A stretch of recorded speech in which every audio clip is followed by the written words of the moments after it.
Andy, my dude, have you heard of the magical website builder known as Squarespace? Ugh, not another Squarespace ad. I feel like every podcast is sponsored by them. Hey, don't knock it till you try it.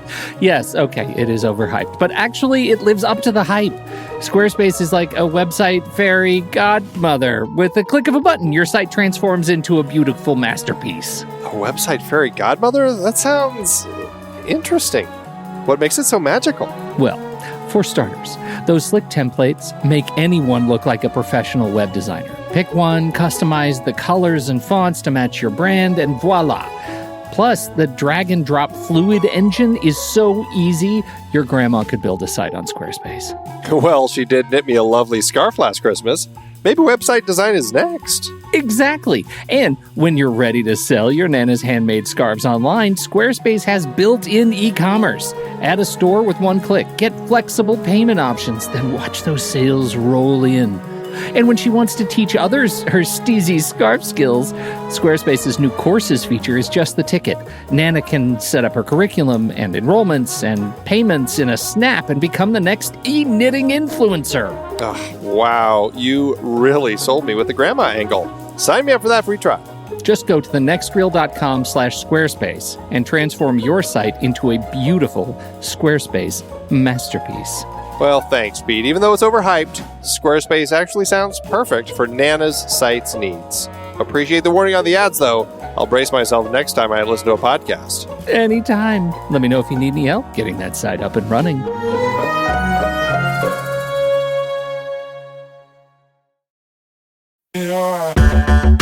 Andy, can you believe we've almost hit 700 episodes of The Next Reel?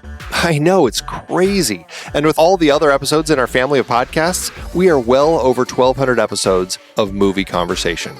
It's really pretty amazing that we've gotten to have these in-depth movie chats every week for over a decade now. And we couldn't have done it without our loyal community of film fans. Their support over the years has meant so much. For sure. That reminds me, we should give the merch store a shout out. Buying shirts from thenextreel.com/merch is a great way listeners can continue to support the show. Plus, they get to sport our great designs.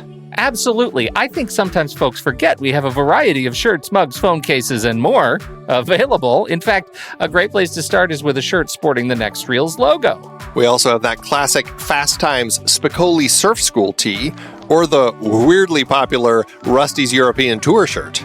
The one from National Lampoon's European Vacation. Why is that so popular? Search me, but we have sold a ridiculous number of those.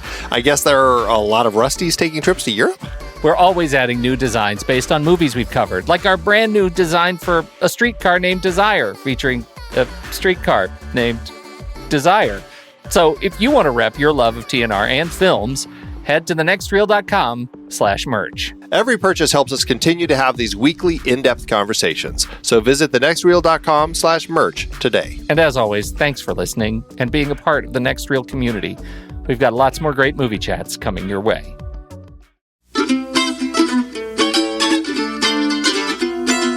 This is The Next Reel, everybody. I'm Pete Wright, and that there is Andy Nelson. Hey, hey, hey. And we spoil movies. Tonight on the show, it's 1970, everybody, and we're going down, down, down beneath the planet of the apes.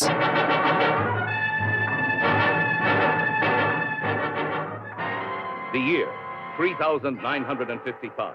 Charlton Heston as Taylor, a 20th century astronaut, space-wrecked in the incredible future. Linda Harrison as Nova, a savage beauty from the enslaved and voiceless human race. They're marked for target practice.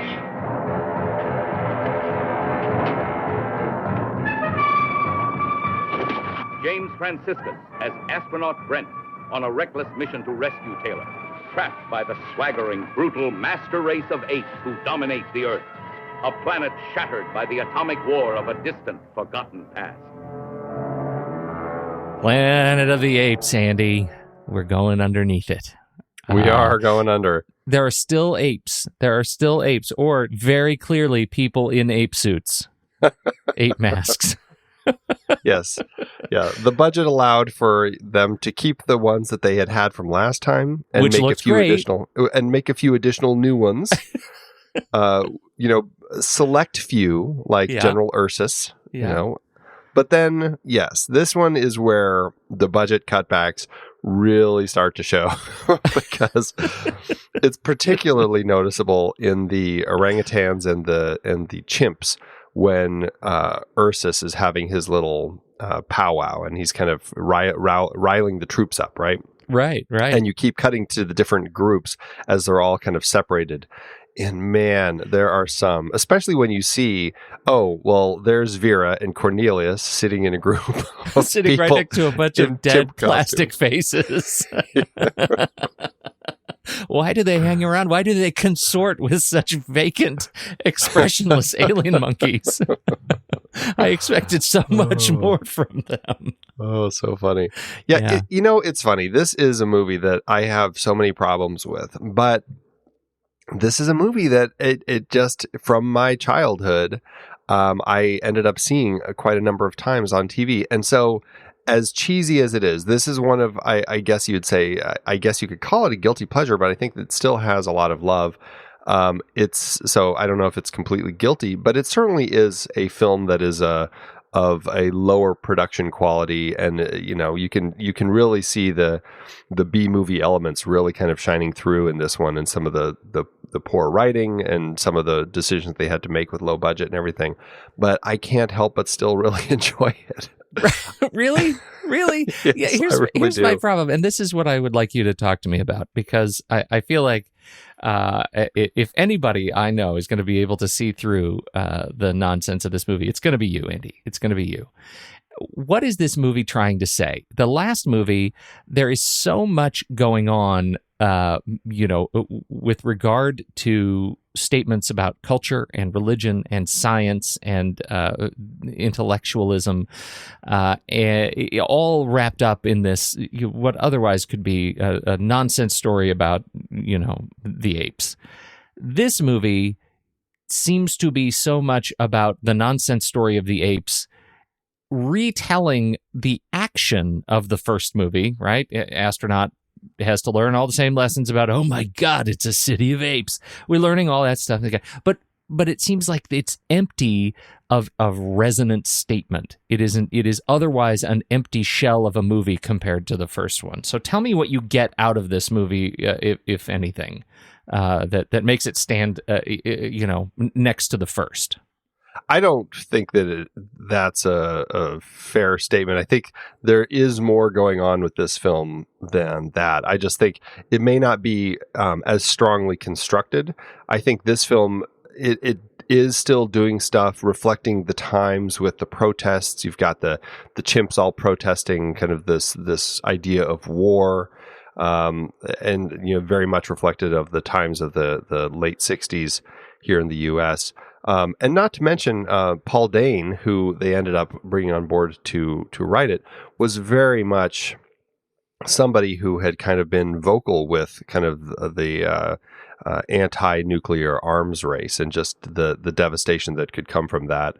And I think largely he was brought on very specifically because of that. And I find that you really see that as we build into the ending, and this idea that this nuclear might is this devastation. And as people, we kind of worship this idea of having these devices that technically can destroy the world, but it's some weird thing that we have so that we can beat everyone else. And in this particular case, I mean, literally, you have these underground mutants kind of worshiping this bomb, and in the end, it gets set off and does destroy the planet. So, I think that's fair. That's fair. I think the end, particularly the literally worshiping the weapons of doom. Yeah, that is. You're right. That's a clear statement that the movie's trying to make. I hate the telepathic stuff. I think that's nonsense. Oh.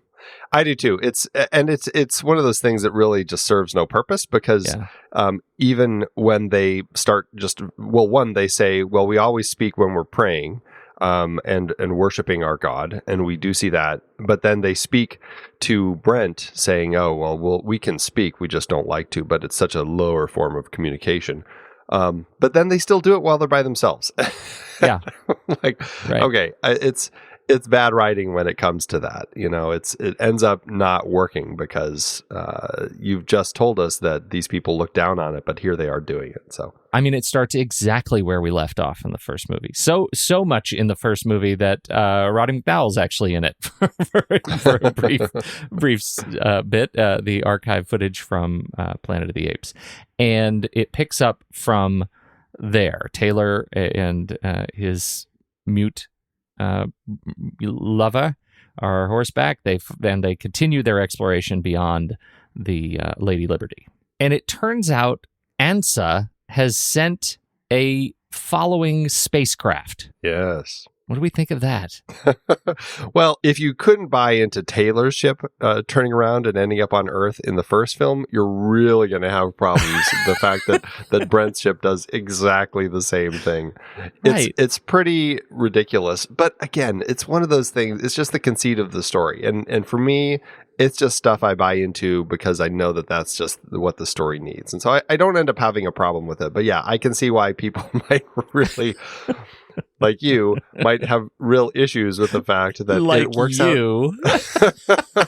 Well, you were the one who had the problem with it in the first film. I did. I had a problem with it, and predictably, Andy, I have a problem with it here. I think it's ridiculous. And you make another point that how is it that these astronauts, the ship's captain, is surprised that his family's dead.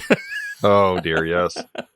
ANSA, the American Space Agency, whatever it is really terrible at conditioning their astronauts for long-term space exploration. I think they're like tricked with the donuts. and put on the spacecraft before they know what they're getting into. It's kind of a multi-level marketing thing. Yeah, Taylor in the first film seemed to have a good idea, but even some of the astronauts in the first film seemed a little surprised, when the realization hit them. But man, this captain here really just is like, what? Yeah, what? How is this possible? Brent is, as I like to call him, Heston too. Right. It's just put a beard on Charlton Heston and tell him to act exactly like Heston did in the first one, and you have this movie.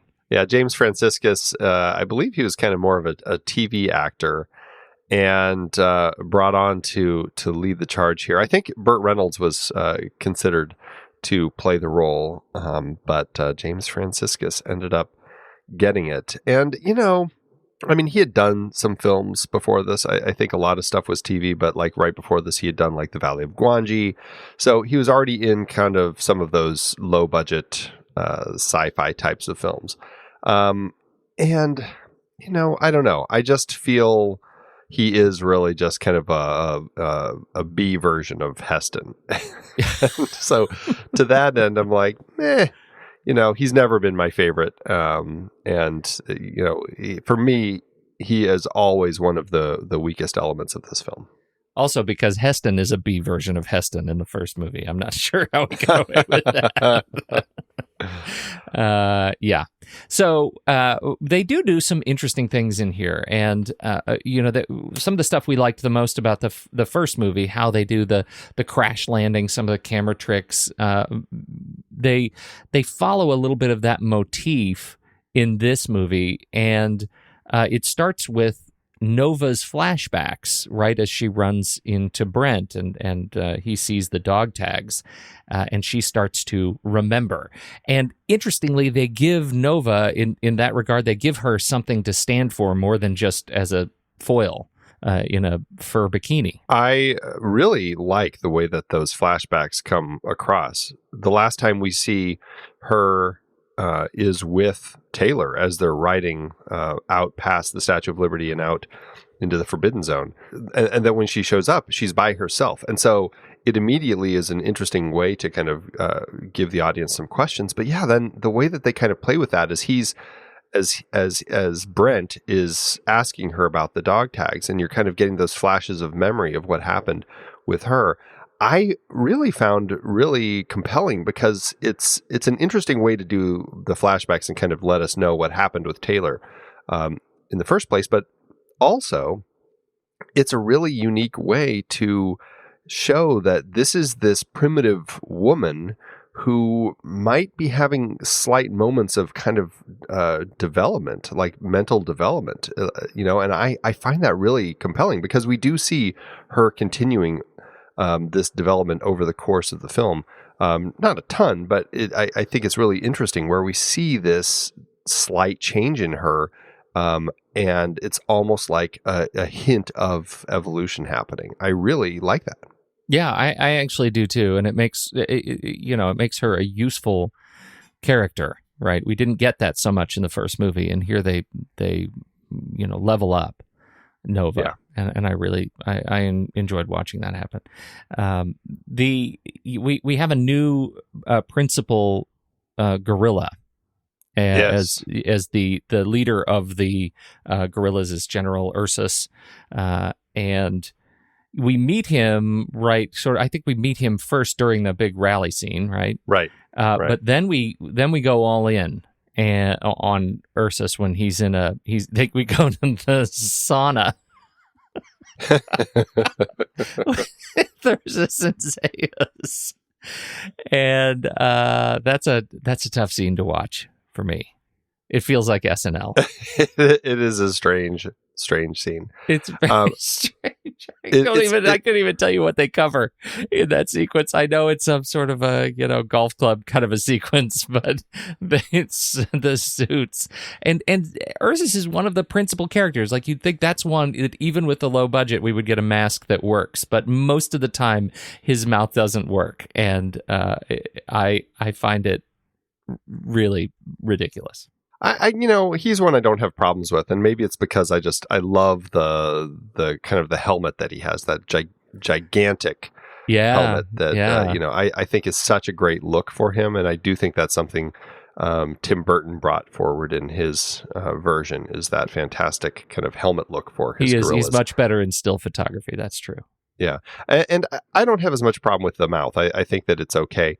I find him a compelling character. I just, again, I wish that there was better writing involving all of this, because in the first film, we really have a sense that there's nothing that the apes have found other than maybe this cave that Dr. Zaius is kind of keeping secret and blows up, that it hints that there are people. And then all of a sudden now, at the start of this film, they all of a sudden know that there's other people out there, or they have this sense because they've been sending troops out. And I feel like this is probably budgetary cuts.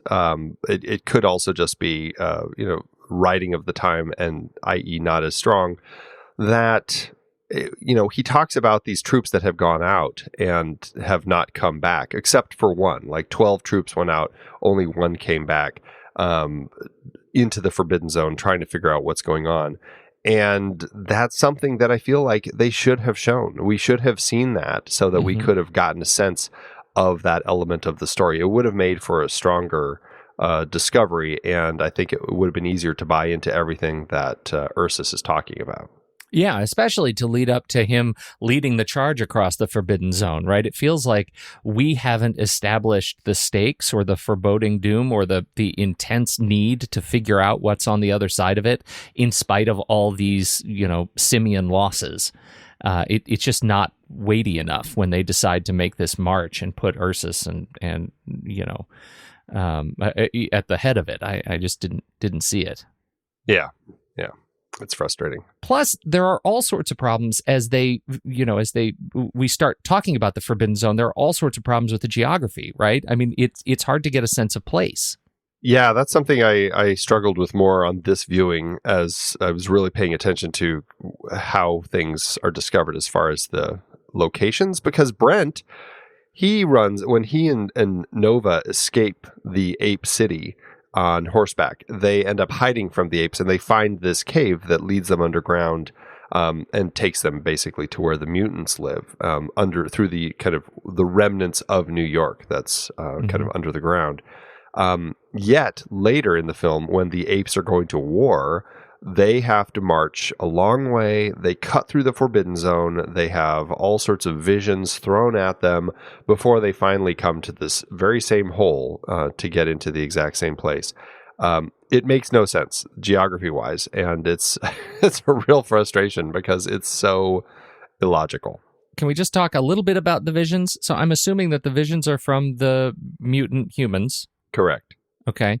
Where were the mutant humans when we dabbled in the Forbidden Zone in the last movie, which, according to our timeline, was just a couple of days ago? Well, they theoretically were there, and they, I guess, would have been around when Taylor and his guys were crossing the Forbidden Zone, and you had kind of all that lightning and stuff, and they're like, what's going on? Okay, so we're saying that was I think was mutant humans? I would assume so, trying to keep them going away from them, going a different direction toward the Ape City. In the world of retconning, yes. Exactly. That's You're what right. it was. That's a very clear retcon. Okay, interesting. I found that a little bit jarring, that because of the timeline, the sort of forced proximity to the first movie, that was generous in the narrative. Like we were really taking a little bit of advantage there. But maybe you're right. I don't mind it. I actually think that of the different elements that we find with the mutants, I think that's actually a compelling one, that they actually have developed this ability to make you see things and to play mind games with you. I love that about them. And much more so than the fact that they don't have to talk and they speak, telepathically. I think that's pretty silly. This, I think, works well. And I think it's interesting when they're making Brent and then later Brent and Taylor do things and trying to fight each other and kill each other and stuff. I find that really compelling. But again, this goes to bad writing when the apes arrive and they just start killing. All of a sudden, the mutants are completely useless and they're just getting killed left and right by the apes, which I think is ridiculous because you even have that one mutant who says, we're a peaceful people.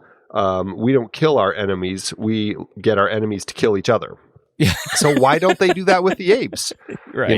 That's what they're doing with Taylor and Brent. Granted, it's numbers. They do have that one line, though. I mean, that kind of throws that away. That's like, oh, they're so stupid they can't even hold our projections in their head, right?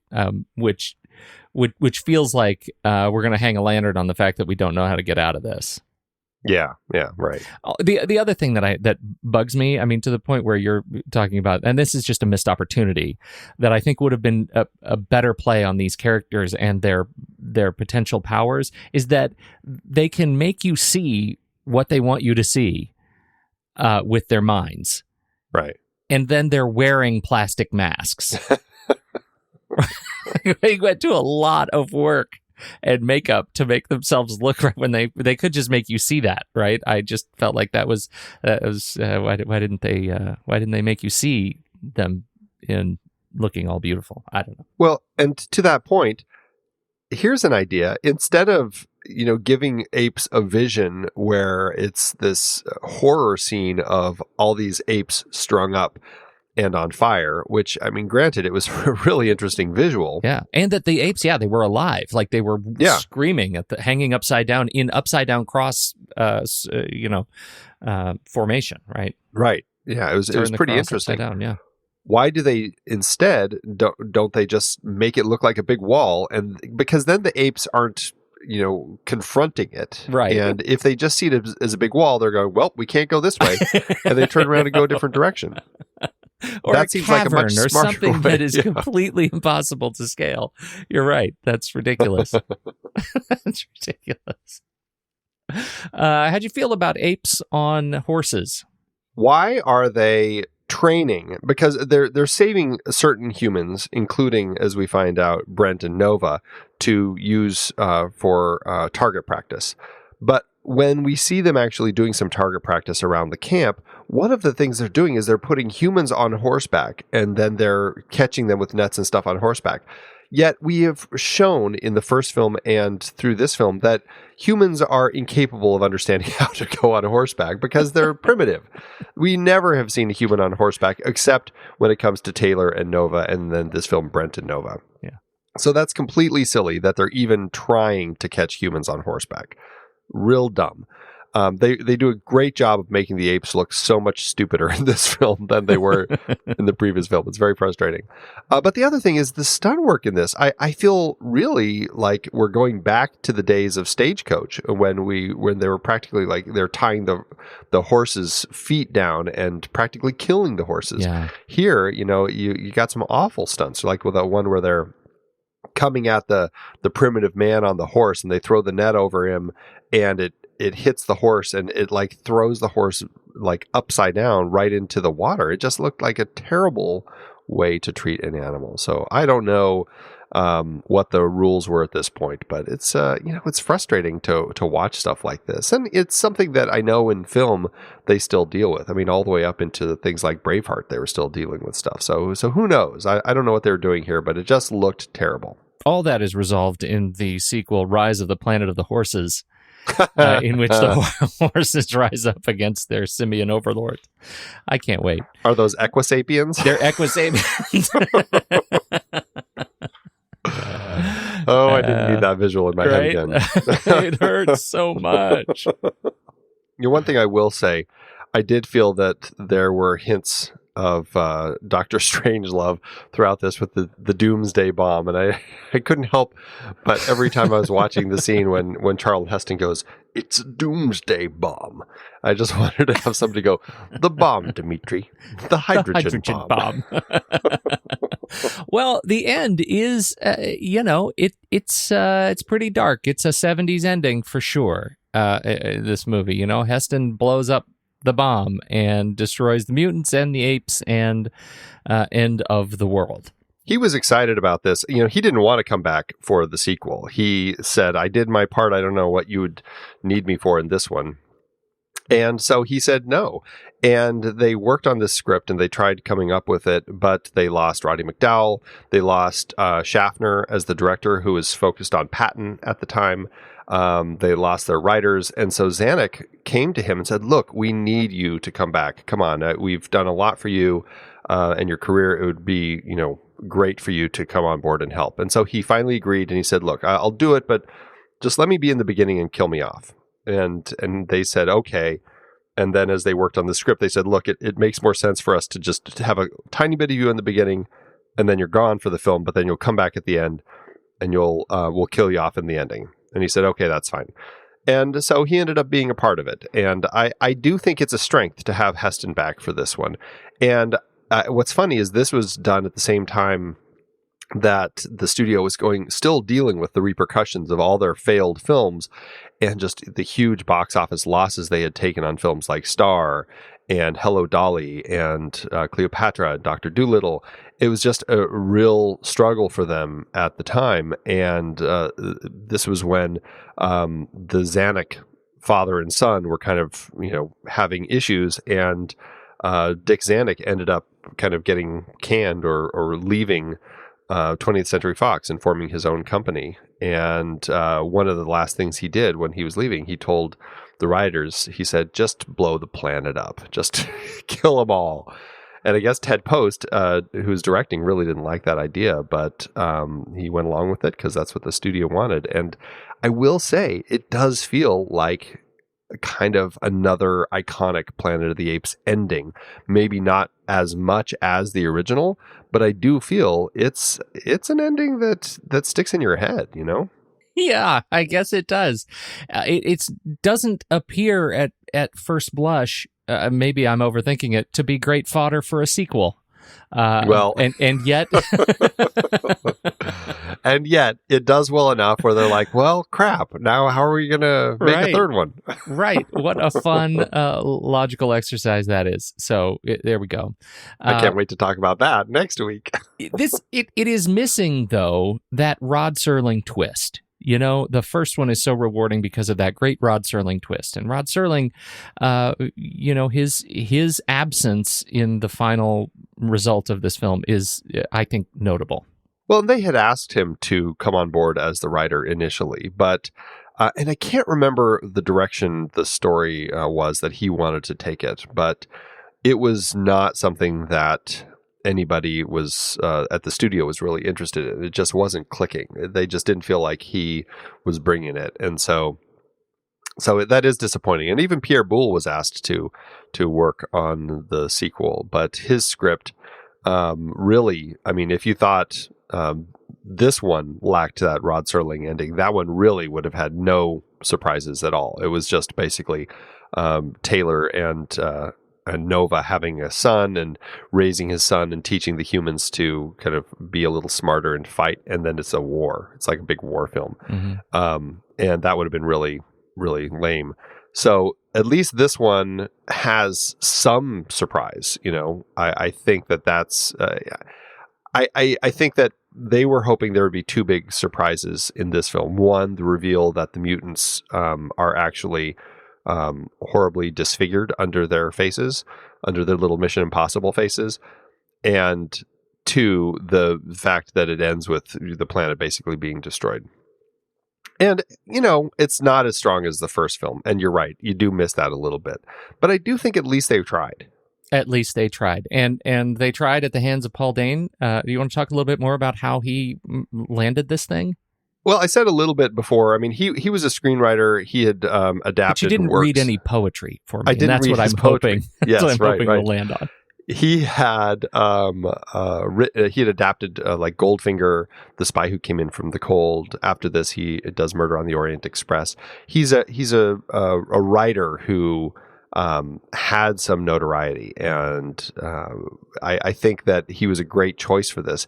Largely because he's not Rod Serling, but he certainly had ideas and thoughts and had expressed his thoughts about nuclear war in several books of poetry, one of which is called Quake, Quake, Quake, A Leaden Treasury of English Verse, which the art in it is, what's that artist's name who does like the Addams Family? Edward Gorey. Oh, yeah. The like line art. Lithography, something. Right, yeah, that really kind of creepy, wonderful art that Edward Gorey does. And it's this book of poetry, and here's an example. Home they brought her warrior dead. She could neither weep nor pray, for that same bomb from which he bled had killed her 90 miles away. Grim. Very cheery stuff. Yeah. Here's another one. O nuclear wind, when wilt thou blow, that the small rain down can rain? Christ, that my love were in my arms, and I had my arms again. Goodness. Yeah, it's all. Here's another. It's ridiculous. They're all short and they're fun. I shot a missile into the air. It fell to earth. I know not where. Since when, for some odd cause or other, I've had no news about my brother. Oh man. So you know what? I think you would be a great candidate to write our Ape screenplay. Well, and I think his work really shines through when you hear the mutants singing their psalms to the bomb. You know, I mean, their lines very much sound like his poetry. I thought I wrote one of them down, but I can't find it. Oh, here. Glory be to the bomb and to the holy fallout, as it was in the beginning, is now, and ever shall be, world without end. You know, it's very much the same sort of tone. And I think that was kind of that, to a certain extent, that dark strength that he ended up bringing to this. So much so that he ends up really kind of on the franchise almost through to the end. Let's talk about the cast. Oh, yes. We've already talked a little bit about James Franciscus as Brent. You mentioned Burt Reynolds was considered or had considered the part of Heston 2. He was fine. He got us there. For what the film is, I do think he's fine. I mean, he's not, he doesn't, for me, have the strength of Charlton Heston in the first film. But the film isn't the first film either. And so to that end, I think that in the end, he ends up being fine.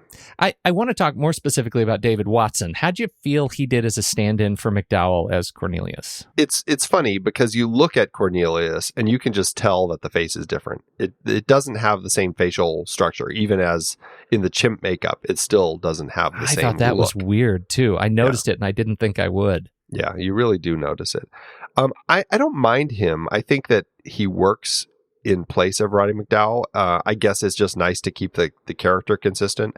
Roddy McDowall was directing his first film and so couldn't come on board this particular project, although he does come back for the next three. So that's nice to see him return. And I guess to that end, the part with Cornelius is, and Zira, really, it's much smaller in this film than it is going to be in the next one. True, yeah. So to that end, it's mostly just the conversation about beating Zira, which is, it's a strange angle for her to take instead of just like slipping the plate of bloody cloths under the bed or something. It was good. His role in particular, the voice was just, there is something, at least it proved to me that there is something special about McDowell and what he sounds like. There is something that is uniquely him. And I did find I missed that. And it's funny because even in moments where, they created such great ape mannerisms, and I really enjoy the way that Roddy McDowell and Kim Hunter would kind of walk as the chimps, where they kind of, their arms dangle straight to their side and they just kind of shuffle forward. It's a nice look. It works really well. And it's funny, I ended up finding it more noticeable here when David Watson was doing it. Even though it's essentially the same thing, it just, for some reason, even those little things end up standing out to me. And it was strange to me. In the role of our new character, Ursus, we have a favorite face, James Gregory. Interestingly, a famous face that is behind a mask here. But man, he has been in a lot of stuff. And we know him from The Manchurian Candidate. We know him from Murderer's Row. We know him from a lot of television over the course of his 181 credits. James Gregory, what'd you think? I think that the character is nice. I wish that he was written more strongly. I think that's my biggest issue with him. And I don't know if it's if he needed to be written more strongly or just the elements that got Ursus into wanting to wage this war needed to be a little stronger. But I think Ursus is a really interesting character, and I like him as this dark guerrilla general, even though he might be a little one-sided, and that's a fault of the script to kind of keep him that way. But I think that James Gregory actually brings it out pretty nicely as kind of this big commander. He has such a characteristic, or such a notable voice, right? I mean, you can hear him, that sort of drawl that he has under the mask. You can kind of recognize him, even if you don't know the name. If you can't associate the name, you do recognize that voice. It's been around a long, long time. I did think he was good, even in the sauna. Okay. Yeah, it's interesting. Orson Welles was. They thought he would be great, and they had actually wanted Orson Welles in the first film, but that didn't work out in that particular one. They offered him the role as Ursus in this film, and back to the comment about the masks, he said no actor should work behind a mask, which I think is funny because he always had to have fake noses in his performances. I guess that's not enough of a mask, but I'm glad that James Gregory didn't feel the same, because I do think that he does a nice job as General Ursus. What are your thoughts on our new actors that join us as the mutants? In general, I like them. I don't think I have really any issues with them. They're some odd names like Albina and Caspe and Mendez and Fat Man and Negro. Some really terrible options for some of them that they just couldn't come up with names, so they just used some terrible descriptors. Victor Buono, I think, who plays Fat Man, may be the only one that we have talked about before, if I am remembering correctly. I think he was so, in Whatever Happened to Baby Jane, yeah, as the man who hires Baby Jane to, or she hires him to write music for her. Right. And he has been in a ton of fantastic films and television shows over the years. Yes. He's, so he's another one of those faces you will absolutely recognize. Yeah, I'm trying to remember. I'm trying to just look through credits and see how many of the other people are that recognizable to me. Jeff Corey is one of the ones that I definitely recognize. He was in Butch Cassidy and the Sundance Kid. little big man. He has just kind of with the glasses and the nose, just a face that is very familiar to me. And he was in so many. I mean, Jeff Corey was 236 credits Yes. over the course of his career. But Paul Richards... He's not one that I'm as familiar with. Right, and he was sort of the main... Mendez was sort of the main telepath. But he's also one who's been in a ton of stuff. Yeah. Like you look through his credits and he's all over the place. Again, toward the end of his career, just a lot of television. Natalie Trundy, who plays Albina, she actually is the one who might make the most sense to have a longer conversation about, because we're going to see her quite a bit. She is in the next 3 Apes films. And so it's going to be her credit list isn't as lengthy as some of the other people, but I do think it's interesting that she does come back in Escape, Conquest, and Battle. As a different character, obviously. She's the same character in the last 2 films, but she's a different character in the next film. But yes, she never returns as this particular character. Because bomb. Exactly. Okay. Milton Krasner is behind the camera, new to the franchise, and I believe we've talked about Milton Krasner before. And All About Eve, for sure. He's kind of an industry standard DP. I think that he's one of those guys who just kind of had been around and was a studio DP, just working on lots of stuff. This is toward the end of his career. I don't think he worked a ton into the 70s. I mean, geez, he had started way back in the day. He was in his 70s by this point, or he was in his late 60s by this point. And this was his. It looks like his last feature film. Beneath the Planet of the Apes, and he went on to Columbo and Macmillan and Wife for a number of episodes there. But this gives us a chance to talk about zooms. Yes. Oh my goodness! Between him and Ted Post, boy, do they love their zooms. And I know it was something that really took off in the 70s, but it is just too much in this film. It's dizzying. It's vertigo. Yeah. So many of the zooms are from a high angle too, which makes it just and impossible tricks of vision is what we have here.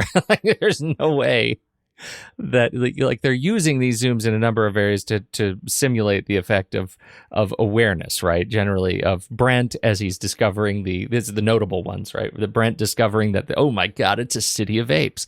And he'll look and he'll zoom, and the zoom is like from 50 to 300, and then he'll cut back to a close-up on Brent's face, and then it'll go from 75 to 400, and it just keeps zooming into these ape faces, and it's dizzying, and it's too much. I agree with you. It's frustrating, yeah. And, I do appreciate that they tried some visual tricks. It's interesting, because watching this film, I wouldn't say it's got a strong style of its own. I don't think that he exhibits kind of a DP style. I don't know enough of Ted Post's career to say it's his style, but it really feels just kind of low budget, I guess is the thing I would say. But I do appreciate that they throw things in, even if it feels out of place, like the Brent's POV shot as Charlton Heston kicks him in the face. Yeah, right. It was a very strange shot, but at the end of the day, I found it effective in the moment. And there are some solid motion shots too, particularly the fight on the carriage, right? On the cage with the horses. There were some really interesting camera placements and some tricky ones. Not quite so tricky as some of the other great, Western carriage fights we've seen, but it was solid. It was solid use of locked cameras and wide shots, integrating into in-cage, camera placement where we see them fighting above and around you. I think it was very cool. And some great stunt work too, we should say. I mean, there's some good fight falls, and it was good. I particularly love the one coming off of that cage fight when the gorilla stands up on top and then gets hit by the tree branch. I know. It's like we have this great fight and then go completely slapstick. Zoink, Scoob! Oh, so funny. So good. We have production design back from the original William Craber and Jack Martin Smith, hair and makeup John Chambers, giving us the look of the Apes in particular, and Morton Hack, all back from the first movie. And they are working within the constraints of their budgets. Well, and the nice thing about coming to a sequel so quickly is the Ape City was still there. It was still on the Fox Ranch. And so they were able to just really have that production value already that they had created the first time. And to that end, I think it was a strength. As far as the rest of the production design, it was low budget, so they had to work with what they had. They were working with sets from other films, like the Hello Dolly, the front of the chapel. They had to use that and kind of create this underground look to make this big church. Underground and where the missile was kept and all that. And so they used what they had and ended up creating something that I think worked for the most part. I think probably most of the money seemed to be spent on the makeup, again, from John Chambers, not on the apes, but on the mutants, and trying to find that look that Ted Post really was. That was an area he was very specific, and they tried a number of different looks for that before he had seen in some medical book what a face looked like when the skin had been peeled off, and he said something like that where it's just all veiny and stuff. And I really like the look. I think it's super creepy looking. I do too. I think, in fact, of the makeup in this movie, that's of all the makeup going on, as much as we celebrated the apes in the last movie, man, the mutant faces are terrific. Yeah, they are. Leonard Rosenman, Andy. Oh, we love Leonard, don't we, so much? He turns up in the weirdest places. He does. Well, and this is the second series that we've done where, I mean, granted, Star Trek, he's not following directly on Jerry Goldsmith's heels, because there's also James Horner in there. But before Leonard Rosenman gets in and makes one of the worst Star Trek scores imaginable.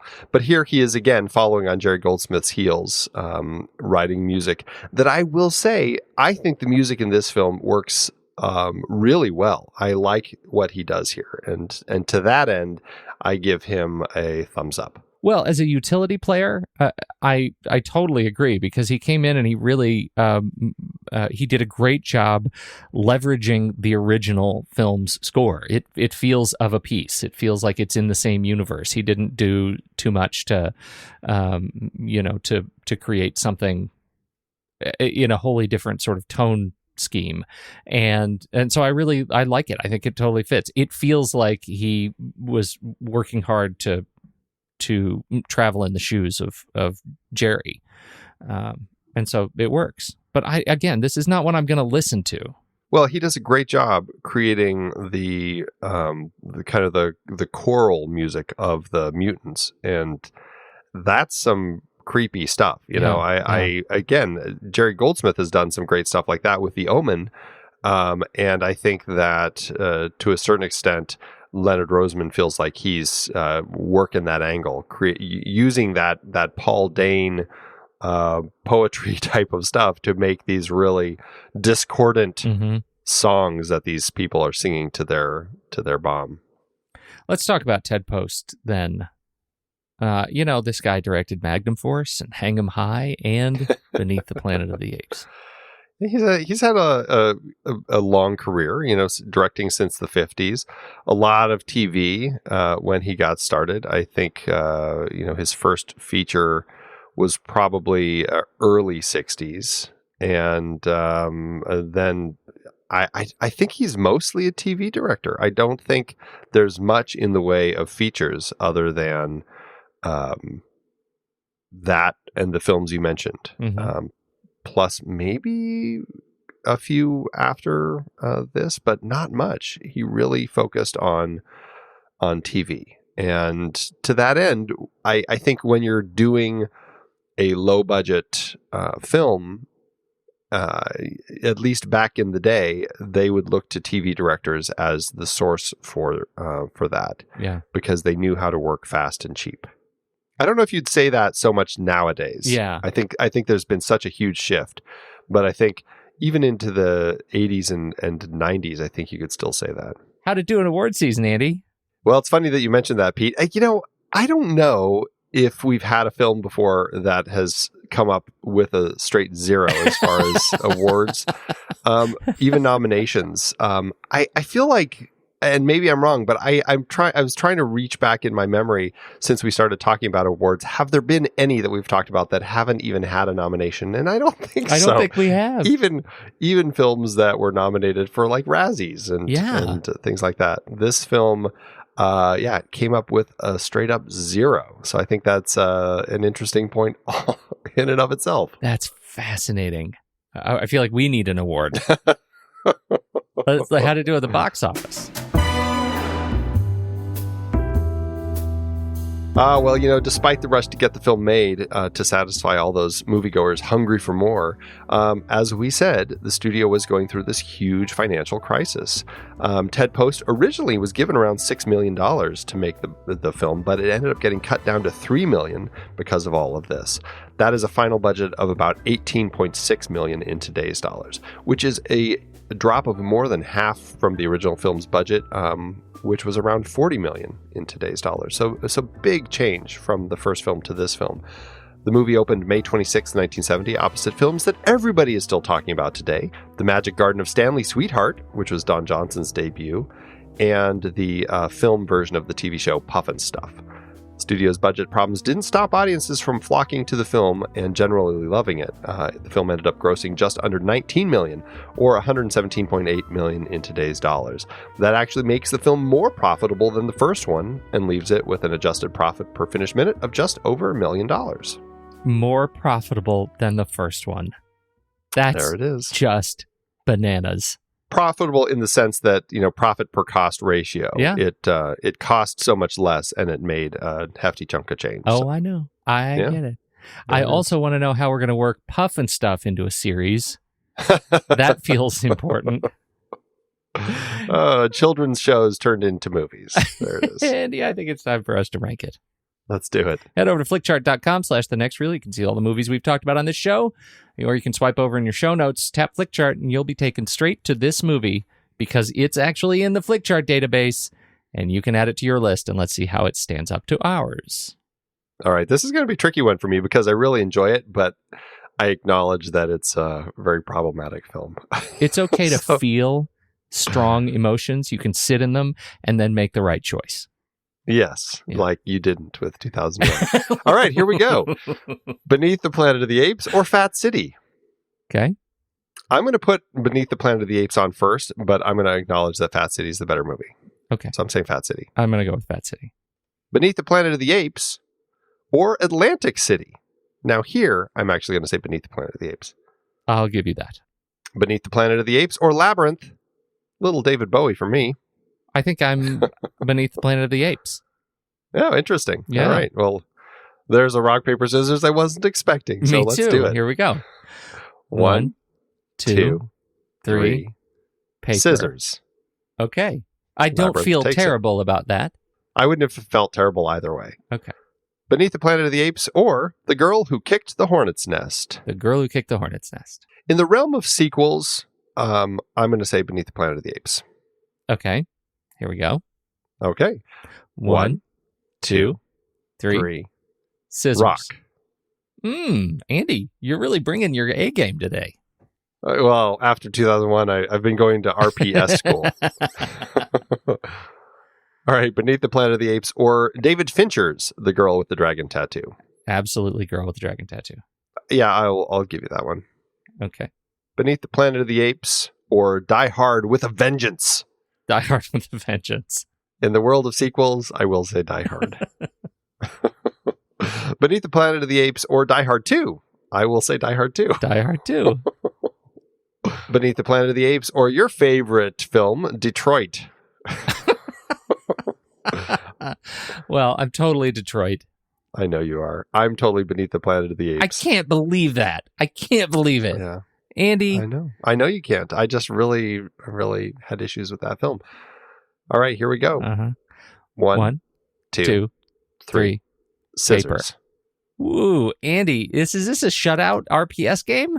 It is, because that's the end. Beneath the Planet of the Apes ended up at 249 on our flick chart out of 365. Well, congratulations to you, sir, because that was amazing. Why couldn't I do that 2 weeks ago? Boy, you should have brought that. I don't know where that was. I don't either. I'm just embarrassed. That was a Hall of Fame performance right there. What movie are we reviewing? I don't even care. Well, this film, as many problems as I have with it, it is still a 3-star and a like for me over on letterboxd.com/thenextreel. For me, it's a 2-star. I feel like it was just much more of an empty shell compared to the last movie. Even though you've turned me around, you've actually improved my view of it since my viewing of it last night. It's too much schlock, but it does have something to say. So is that 2 stars and a like then? Yeah. All right. I'm not going to be watching this one. I can give it another 30 years. I am very much looking forward to walking through the rest of these films with you then, because there's definitely schlock through them. Yeah. And definitely low-budget production values. I'm imagining more hearts than stars. That's what I'm imagining in the last round. That might be a good way to walk into it. Yeah. I don't know. I mean, is your memory the same? Like, do you have the same when you think about these? And I'm assuming you haven't watched these other 3 yet. Not recently. I mean, right. I've watched them all. I went through the whole thing probably before dawn of the Planet of the Apes. All right, so it's been actually pretty recent, right? I've watched them all fairly recently. Okay, so do you have? And the I same enjoy all of them. You do. Okay, all right. I do. All right. Yeah. All right. Well, that helps me understand what we're getting into. I can't wait. Yes. I can't either. Well, if you want to hear more of us, but you can't wait until next week's show, you can support us over on patreon.com/thenextreel, and you can get access to our exclusive members-only weekend show, The Saturday Matinee. We talk about movie news and new trailers, plus we go head-to-head in our weekly challenge in which we put together lists of movies related in some way to the movie we're discussing that week. There are all sorts of other goodies, too, if you support us at different levels. Just head on over to patreon.com/thenextreel. You can learn more about us at thenextreel.com, subscribe to the show in your favorite podcast app, or follow us on Instagram, Facebook, and Twitter at The Next Reel. The Next Reel couldn't happen without the hard work of Stephen Smart running Instagram, Ben Lott running Twitter, and thanks to Eli Catlin, who graciously allows us to use his song Ragtime Instrumental as the theme to the show. You can find out more about Eli on his SoundCloud page. When the movie ends, our conversation begins.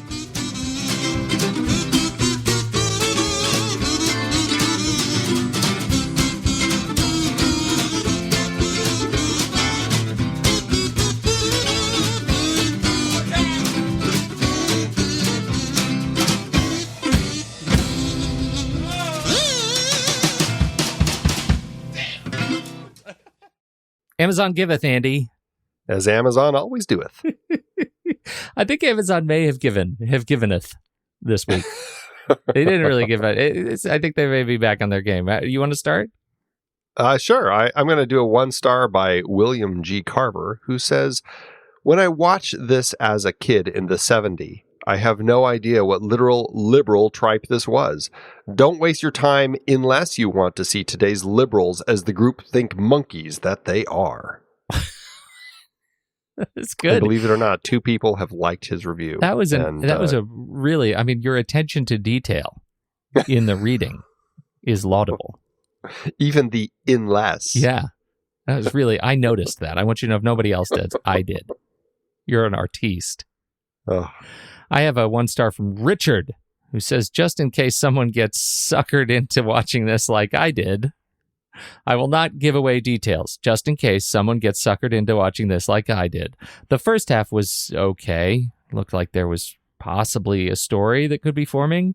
Then around halfway through this movie, it's like the writers had something better to do and threw anything they could together to finish the movie. The ending is unfreaking believable. I was actually mad that I wasted that amount of time that I will never get back. Amazon should have a 0-star option because I would definitely use it for this movie. The first movie was an awesome classic, something I've always loved since I was a kid. The second, dud.